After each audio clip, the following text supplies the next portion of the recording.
So my name is Miki, I'm 19 years old and I'm a Dutch student. I'm here for visiting Istanbul for my study and I hope to be a teacher in a few years. I think in a foreign country you learn so much about different cultures, different people, and yeah, you see so much and it's very beautiful, yeah. Nikki is talking about her own experience of visiting Istanbul University. Physical mobility might be a bit expensive and tiresome due to the high costs of travel and education. The facts and actions experienced and involved through this type of mobility might cause integration and seldom misunderstanding or pre-shaped stereotypes. My name is Manon, I come from Holland, just like the rest of us, and I'm here with my school to learn more about Istanbul and Turkey and the culture here. About all the colors, I think, because my family really loves colors, and in Holland everything is very boring, everything is grey and brown, and my mother's like, I'm gonna paint this pink and I'm gonna paint this yellow, so I'm gonna tell her, everybody here has everything in colors, so that's the main thing, yes. And my favorite food is kebab. I can eat kebab here every day, and it's not possible in Holland. Melun's expressions about her experience in Istanbul. The feedback of the participants would provide a setting for all cultures to bridge the gap between the individual and the other.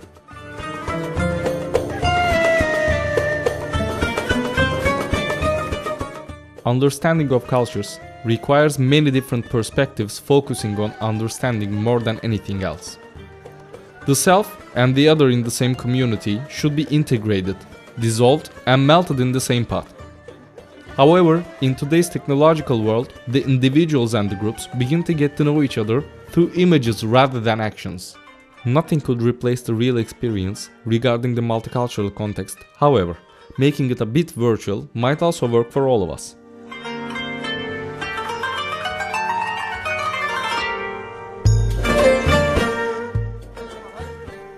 Visiting a country for a certain time, knowing that you'll not be living in that culture would make things easier. How about living there, in another culture for a lifetime? It really requires some more understanding and dedication. Müge and John are the examples of such dedication. Müge met with John during her stay in London for 4 years. Now they are married and living in Istanbul. Müge is teaching at Bosphorus University. They tell us how they see the other culture from different perspectives. I quite like it. It's I haven't had any problems in Turkey, and it's a bit like living in I would think another capital in Europe, a continental capital. It feels more like being in Europe than say Britain, for example. And Britain doesn't feel like it's in Europe. I just think it's how the city's laid out. The weather plays a big factor, especially in the summer. So it's got why I think it's like a cafe culture, as I call it, which you get in other European cities, which you don't really get in the UK, possibly London, but it just doesn't feel the same. So I just feel like coming to Istanbul, people have preconceptions. I had preconceptions about what Turkey would be like, what Istanbul would be like. But when I first came, 3.5 years ago, when I first visited, it just felt like going to, say, Paris or Prague or Berlin.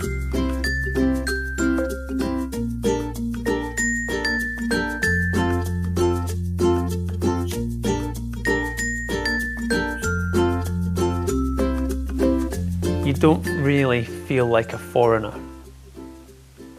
People notice that you are, and especially when you speak, but there's that many other nationalities in and around Istanbul, and there has been for for such a long time. You don't really stand out.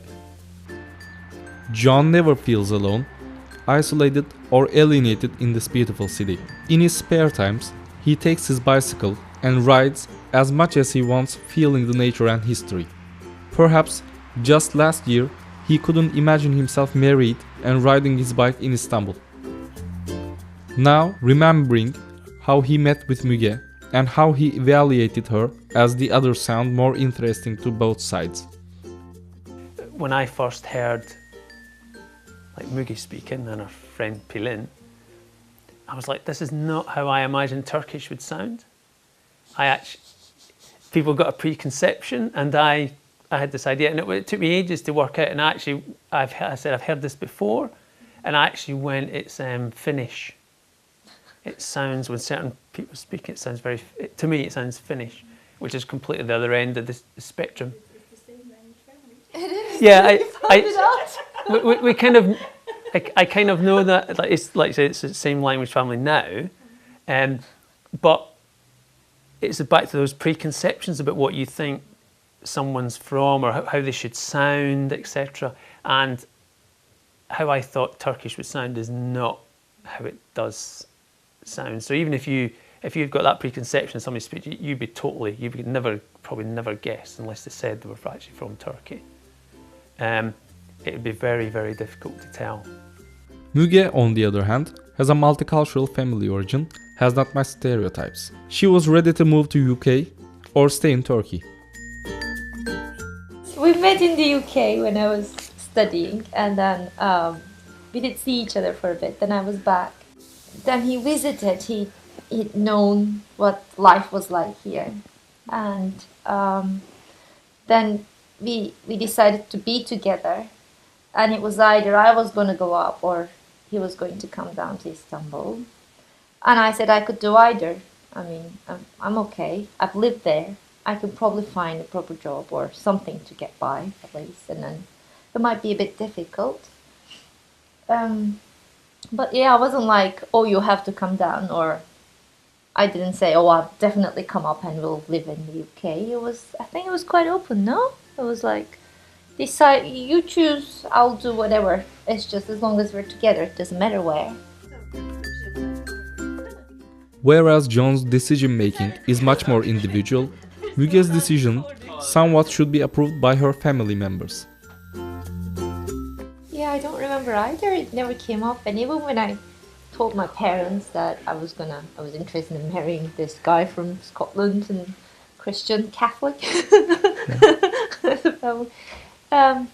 Well, I don't think it wasn't the first thing we discussed. They were like, oh, what is his job? How old is he? Where is he? Is it going to come here? I think religion was one of the big things because they're from Bursa and obviously they both emigrated, and in their parents from the Ottoman Empire, they had, my dad's grandmother was Albanian. So the way they lived, my parents are quite old compared to what people have. So maybe they were a bit more open to people from different cultures and religions as opposed to the newer generation of Turkey. So it was one of the final things, and it was okay. Sharing life sometimes brings along the responsibilities as well. Living in harmony and in a happy way is the center of everything. Feeling together, understanding each other, speaking the same language, even if the languages are not the same ones, are just important factors. I don't have any criteria. My only criteria is my neighbours are not noisy. That can apply to that. Yeah, that's the same. I would hope I'd be the same for them. You know, they wouldn't. You know, because you kind of want your own private part of your home space, your private space, to be kind of private. And when that's infiltrated, well, obviously there'll be someone with noise from other people around you, from however it's caused, that impinges on your private space. So it doesn't really matter who's doing that. It then becomes an issue. So unless people are impinging on my private space, then it doesn't really matter. How about the tastes of your life? Cuisine, for example. Will they miss anything in that sense? Getting used to different types of meals might be difficult for some cultures, but in Müge and John's case, there's no problem in that sense. Both give importance to natural and healthy food, and they share the kitchen work in their own way. but I suppose Mugi would probably like to eat more. I mean, we generally do that as kind of like pasta vegetable dishes, fish, which I eat fish. But I suppose Mugi would probably like to eat a bit more meat. She likes meatballs. So we don't do meatballs in the house. So she eats them when she's out. So it's so you've got that. I suppose that's the only one. I mean, there's not really.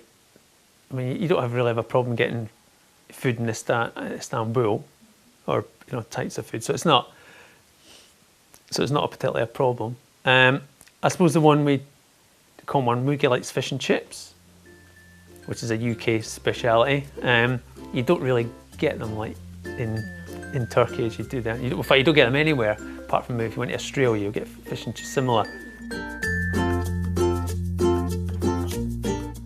They mutually respect each other's wishes and choices. There seems to be a perfect balance between the two.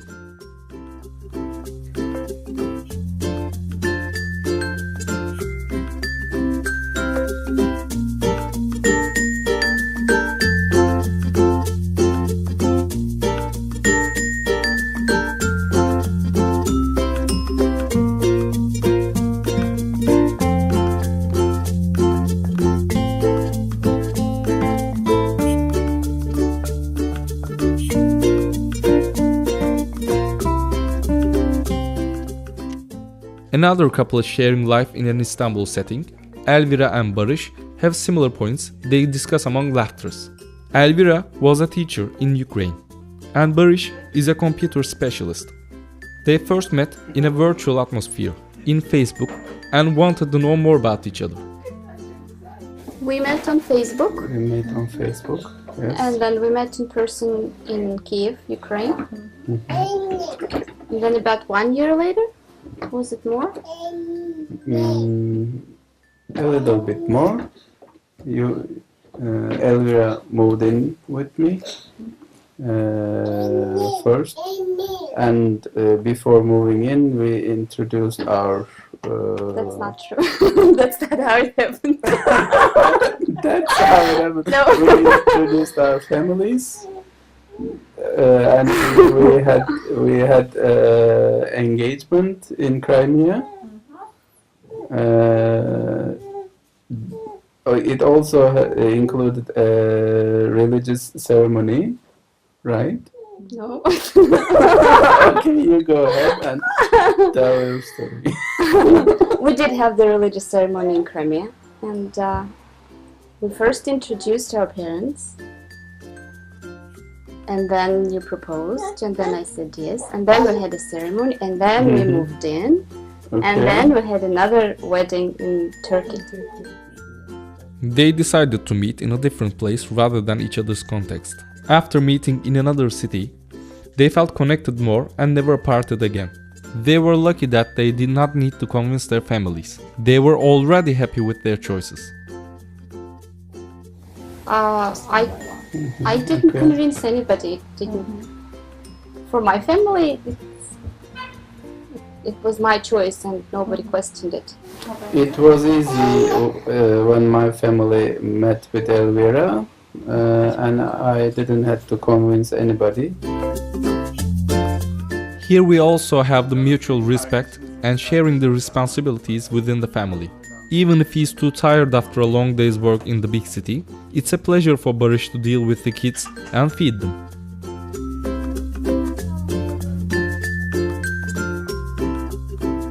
To decide to,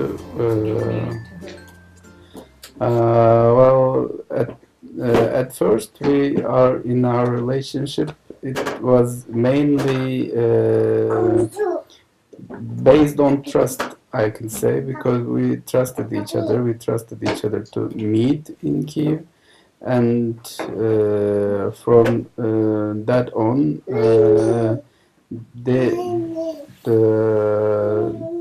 this trustworthy relationship got progressed,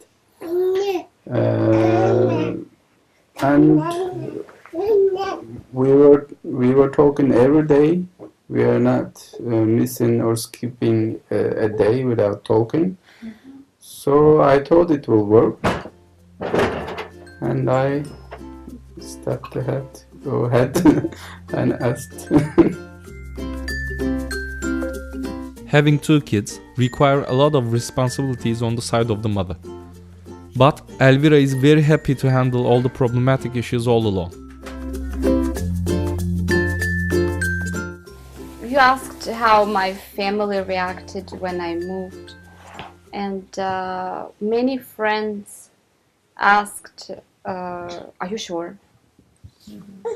He's Turkish, and you're going so far, and which is not far, it's 1 hour flight.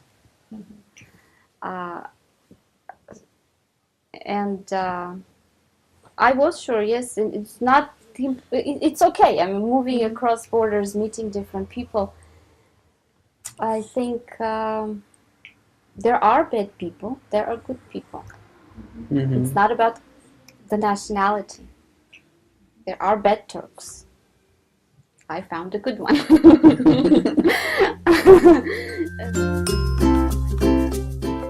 On the side of the children, they are really very happy with the parents.